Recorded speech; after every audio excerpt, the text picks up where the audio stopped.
Excluded from my sister's wedding, I went on vacation. When the wedding fell apart, my whole family frantically tried to reach me. "You're overreacting. It's just a wedding," my mother said. I was not invited to my own sister's wedding. Instead, I scheduled a trip. Days later, my relatives blew up my phone. I sat there, staring at my screen, reading the message for the 5th time. "Hey, just wanted to let you know the guest list is finalized and we had to make some tough cuts. Hope you understand. Love you." Tough cuts. Tough cuts. I wasn't some distant cousin. I wasn't an old family acquaintance whom they hadn't seen in years. I was her brother. And my sister, the same sister I had assisted through every crisis, heartbreak, and moment of self-doubt, had just cut me out as an afterthought. I glanced at the screen, a slow pang of unbelief spreading into my chest. I nearly laughed, because this had to be a mistake. I took up the phone and called my mother. She responded on the second ring, her voice upbeat. "Hey sweetheart, what's up?" I didn't bother making small talk. "I just got a message from Emily. She says the guest list is finalized and I'm not on it." There was a pause. Just long enough to prove what I had previously suspected. "Oh honey," my mother sighed. She always used that voice to make me feel like I was being unreasonable. "It's just a wedding. Don't make a big deal out of this. Just a wedding." I felt a hot stinging coil in my stomach. "Are you serious?" I asked, my voice unusually calm. "Mom, I'm her brother. How am I not invited to my own sister's wedding?" She produced a tisk sound, as if I were a toddler having a tantrum. "It's not personal. They had to keep the guest list small and—" "Mom." I cut her off. "I just saw Emily's Instagram post. She invited 150 people." Silence. Then, a forced chuckle. "Well, you know how things are. Weddings are expensive. And maybe they assumed you wouldn't mind skipping this one." I felt like I had been hit in the stomach. "Wouldn't mind?" I asked. "Mom, I've been there for Emily through it all. I helped her relocate twice. When she lost her job, we covered half of her rent. And I was the one who helped her get over her last breakup. But now I'm not good enough to be there on her special day." "Oh, stop being dramatic," my mother remarked with a sigh. "It's just one day. You're overreacting." I laughed briefly and without humor. Overreacting, right? I could already predict how things would go. I would argue. My mother would shrug me off. Emily would certainly provide a half-hearted apologies later. I'd be expected to forgive and forget. Because that is what I have always done. Not this time. Something within me cracked. If I wasn't worthy of inclusion, then fine, I would not be. I hung up without saying anything and began browsing through my phone. If I wasn't planning to attend Emily's wedding, then I was going to be somewhere much nicer. I was going on a vacation. The more I thought about it, the angrier I became. I wasn't the type of guy who got upset over trivial matters. I had previously let a lot slide. Emily had repeatedly forgotten my birthday. She would only call me when she needed something. Our mother always wanted me to be the understanding one. Emily managed to get away with murder. But this was an entirely new level of disdain. I wasn't going to sit around moping while my sister and the rest of the family played happy little wedding without me. If I wasn't significant enough to be featured, then I wasn't significant enough to be present when they needed me. I grabbed my laptop and began looking up flights. If Emily could have the happiest day of her life, then I planned to enjoy the best week of my life. It took less than an hour to plan. I reserved all-inclusive accommodations at a 5-star resort in the Caribbean. Suite with an ocean view, spa services, and access to a private beach. I had always convinced myself that such a trip would be too pricey. Not this time. I wasn't just traveling for a holiday. I was making a statement. When the wedding weekend came around, I was already on a plane, enjoying champagne in first class. I made sure to upload a picture, legs extended out, drink in hand, with this caption. "Guess I got cut from the guest list, but I think I'll survive." The reactions were nearly immediate. Some of my cousins sent laughing emojis. My aunt, the only rational member in the family, commented, "Good for you. Should have taken me with you." But what's the best reaction? That came from my mother. She sent me 3 texts in a row. Mom asks, "Where are you?" My mom. "Are you seriously missing your sister's wedding over this?" Mother. "You're being petty." Petty? I wasn't even close to finishing. I responded with a photo of the beach, complete with white sand, crystal blue ocean, and a postcard perfect view. Then I shut off the phone. I wasn't about to let them guilt me. Not this time. For the first time in many years, I was not putting my family first. I was putting myself first. And it felt incredible. By the time I arrived in paradise, I had entirely eliminated any lingering remorse. The moment I walked out of the airport, the warm ocean breeze touched me, bearing the aroma of salt and tropical flowers. A private car was waiting to drive me to the resort. A stylish black SUV with chilled towels and bottled water in the backseat. Yeah. This was far better than a wedding. As we drove down the coast, I reflected on how right I had been to accomplish this. Back home, my family was presumably busy preparing for the big day. My mother was probably making excuses for why I wasn't present. My sister was laughing with her bridesmaids, not giving me a second thought. But I wasn't treated as an afterthought here. Here, I was the priority. My priority. The resort was something out of a fantasy. The lobby has enormous palm trees blooming within. A massive open-air architecture that allowed in the ocean wind. And the kind of service where you were greeted with a cocktail before you checked in. My room? Unreal. Floor-to-ceiling windows and a private balcony and the most gorgeous king-size bed I'd ever seen. I threw down my things, strolled out onto the balcony, and simply took it all in. Then, just to make matters worse, I took a picture of the scenery and shared it with this caption. When one door closes, another one opens, preferably to a beachside suite with unlimited margaritas. I knew it would find its way back to my family, and honestly, I hoped it did. Because for once, they could understand what it was like to be left out. And I was only getting started. The first full day of my trip was simply fantastic.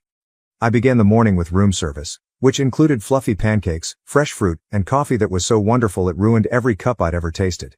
Then I spent the entire day doing precisely what I wanted. No responsibilities. There's no family turmoil.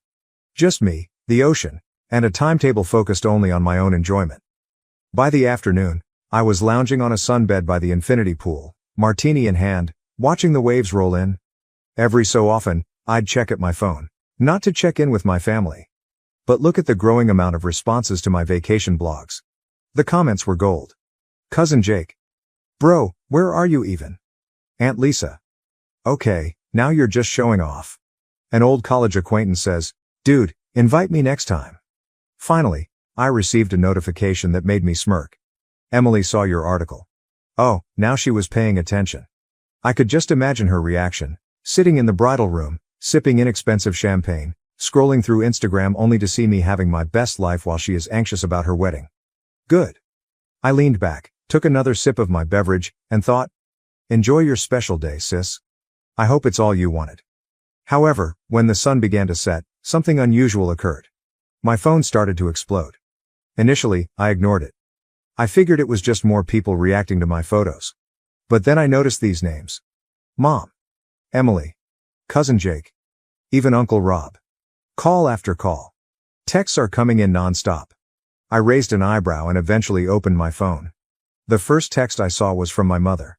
Mother. Call me. It's an emergency. Is there an emergency? Attending the wedding? I sighed, debating whether I really cared. Jake then sent another message. Jake's reaction. Dude, you are not going to believe what just happened. Oh, now I was curious. I sat up and scrolled through the texts. And I quickly understood that the universe had given me the nicest wedding gift I could have ever hoped for. Because as it turned out, Emily's beautiful wedding had gone up in flames.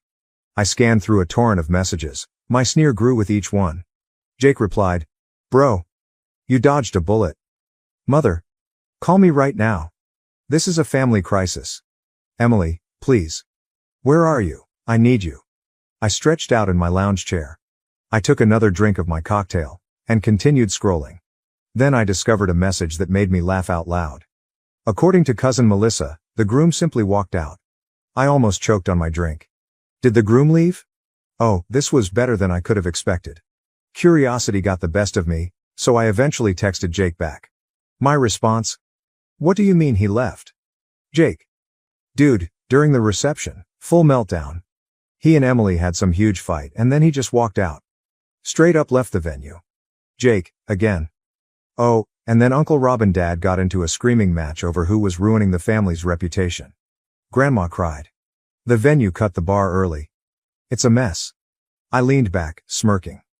My sister had refused to let me attend the wedding, believing that she didn't need me. And now? Suddenly, I was the first person they all ran towards. I could already hear my mother's voice in my brain. You need to fix this, Emily is devastated. Yes, no thanks. I opened the following message. It came from Emily. Emily says, answer your phone. Please, I need you. Oh, suddenly I was significant. I took a deep breath and typed back a single response. Me. Sorry, I'm a little busy enjoying my overreaction. Hope the wedding was fun. And then, I blocked her phone number. I blocked my mother. I also blocked Jake, just in case he got drawn into their guilt trip operation. Then I turned my phone to do not disturb mode, waved over the bartender, and ordered another drink. Because, while my family spiraled, I was in paradise. And for once, I wasn't bothered. The following morning, I awoke to the sound of waves breaking on the shore. The aroma of sea and tropical flowers wafted through my open balcony doors. I stretched and yawned. And for one lovely minute, I almost forgot about the pandemonium at home. Almost. Then I looked at my phone. Even though I blocked the majority of my family, I still had more than 20 missed calls from random numbers. They tried everything to contact me. Several voicemails had slipped through. Despite my better judgment, I pressed play on the first one. Mom's voice, frantic. I don't know what you think you're doing, but this is not the time for one of your tantrums. Your sister is devastated and we need you here. This family needs to stick together right now. I rolled my eyes before deleting it. Next voicemail. Emily is crying. I don't understand why you're doing this. You're my brother. I need you. Please, just call me back. Click. Deleted. The following one had me laughing. Jake whispered as if he were hiding in a closet. Dude, Mom and Aunt Lisa are planning to show up at your apartment when you get back. Just a heads up. Also, Grandma keeps saying the wedding was cursed because you weren't there. It's hilarious. Was that a voicemail? I've saved. I tossed my phone on the bed and stepped out onto the balcony. The sun had just begun to rise. Creating a golden glow over the ocean, I took a deep breath, allowing the warmth of it to sink in. Back at home, my family was scrambling to perform damage control. Meanwhile, I was here, sipping espresso while wearing a bathrobe, enjoying the best decision I'd ever made. And the best part? They were now feeling what I had felt when they cut me out. Unwanted. Forgotten. Left out. It was rather poetic, actually. But I wasn't finished yet. I grabbed my phone. I took a photo of my breakfast, which included fluffy pancakes, fresh fruit, and a mimosa that was so brilliant it might blind someone. And posted it with this caption. Starting my day stress-free. Hope everyone back home is doing okay. Then, just for fun, I went through my blocked messages, grinned at all of the missed calls, and ordered another mimosa.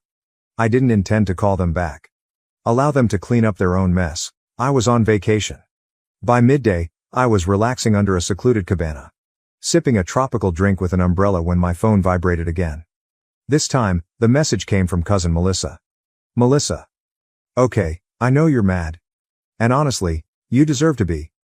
But you have to hear what happened after the wedding. Call me. You're going to love this. I raised an eyebrow. Melissa has always been the only cousin with a brain. If she mentioned that I needed to hear anything, it was probably worth the time. So, despite my better judgment, I called her. She answered the first ring. Oh my God, you're finally answering, she said, unable to contain her joy. Okay, are you sitting down? I gazed about in my shaded cabana, the vast ocean in front of me and the chilled beverage in my palm. Yeah, I think I'm in a good place for whatever this is. Melissa let out a breathless laugh. Okay, after the groom left, Emily had a complete meltdown. And I don't mean a few tears. I mean yelling, wailing, and throwing objects at the wedding party. I smirked. Sounds about right. Melissa continued, her voice brimming with enthusiasm. Everyone was attempting to calm her down. Mom overheard Aunt Lisa suggest that the disaster could have been avoided. If you'd been there? I blinked. Wait, what? Melissa giggled. Yes, she was saying that you've always been the one to mend problems when Emily spirals. That if you were present, you would have talked sense into the groom or handled everything like you normally do. I burst into laughter. So let me get this straight. The same family that barred me from the wedding is now blaming me for not being present to preserve it. Oh, it gets better, Melissa remarked. Mom told Lisa she was acting ridiculous. And then they started fighting, loudly. Then Grandma became involved, saying Emily brought this on herself, because she offended the cosmos by not inviting her brother. I almost choked on my drink. Melissa was cackling now. Grandma lectured Emily in front of everyone, stating, If you had treated your family better, you wouldn't be alone in your wedding dress right now. I leaned back smirking. Wow, that's beautiful. Oh, and then, Melissa said. Your mother attempted to contact the groom's family to resolve the situation? His mother just smiled and said, this is your issue now. I had to set down my drink before I spilled it from laughing so hard. So, I said, collecting my breath. Where does that leave Emily? Melissa sighed. Still weeping. Still blaming everyone except herself. Last I heard, she was trying to save the wedding with some sort of backup plan. But let's be honest, she's not going to recover from this. I shook my head grinning. You know what the best part is? What? I took a slow sip from my drink. I don't care. Melissa roared with laughter. Honestly, I don't blame you. I just thought you'd appreciate knowing that karma did its job. Oh, I love knowing that, I remarked, smirking. Thanks for the update, Melissa. No problem, she replied. Enjoy your trip, and for the record, you did the right thing. I hung up, more satisfied than I had been in years. They wanted a wedding without me. And now, thanks to their own selfishness, they had a disaster instead. I grabbed up my drink and raised it to the heavens. And I toasted to the best decision I've ever made. Then I turned off my phone and relaxed back in my cabana. Let the beach air sweep away the rest of my shame. For the remainder of the day, I didn't look at my phone. Instead, I scheduled a sunset cruise. Allow the warm breeze to wash over me, and had a 5-star meal by the seaside. My family was still picking up the pieces from Emily's wedding tragedy. I was enjoying the greatest steak I'd ever had. At some point, a notion occurred to me. Perhaps I should feel sorry for her. Then I remembered how she left me out without hesitation. Yes, no. I took a sip from my wine. I took one last shot of the view. And shared it with one caption. 0 regrets.